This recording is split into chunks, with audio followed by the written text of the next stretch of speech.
about the matchups you guys were able to get and take advantage of them? Yeah, well, obviously we kind of looked at real heavily at last year's film. They did a good job last year of taking away our run by stacking the box and running a front called sink, which is five hands on the line. It's like a 5-2 defense for people that don't really know our terminology. But what they did is we really did a good job of recognizing man versus zone. And that was a real struggle for us last year. So I think that we learned a lot from last year's film and really made the changes that we needed to make. How much is this going to help you guys, with the entire offense now that teams are saying, if you do that, we can hit the big one? Well, I think it gives us a lot of confidence. I think it's just getting it done. I think we've had a great looks at it. We had a great week of practice. We felt real confident in our preparation, and we felt real good about our studies. So. I'm really pleased with the way we came out there and performed tonight, especially in the second half, and hopefully we can learn from those mistakes we made in the first half. Is there anything Julio can't catch?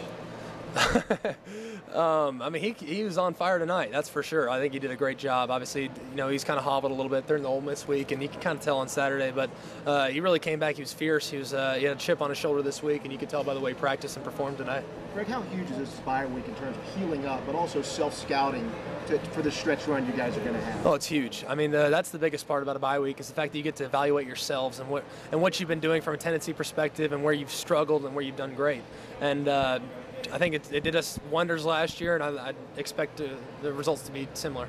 Greg, the first play of the second half, deep to Julio, was that obviously designed kind of as a tone setter maybe? Well, absolutely. I think, we said if we got press on the outside, we got to look outside and take our chances. So, we'd had that matchup for a majority of the night. The free safety played a little bit in the middle of the field. We just had to hold him for half count, and Julio one-on-one. We'll take that matchup all day long. So, I think it was a good start, really set the tone for the second half, and it obviously led to a very positive result. What was halftime like? Really, it wasn't. It was very quiet. Everyone just kind of sat and just thought about the opportunities that we might have missed on in the first half. And I think it was a great way to come out there and respond the way we did, because anytime a team gets points before the half, it's a big momentum swing in their favor. So we're really pleased with the way we came out and battled and really took over the game.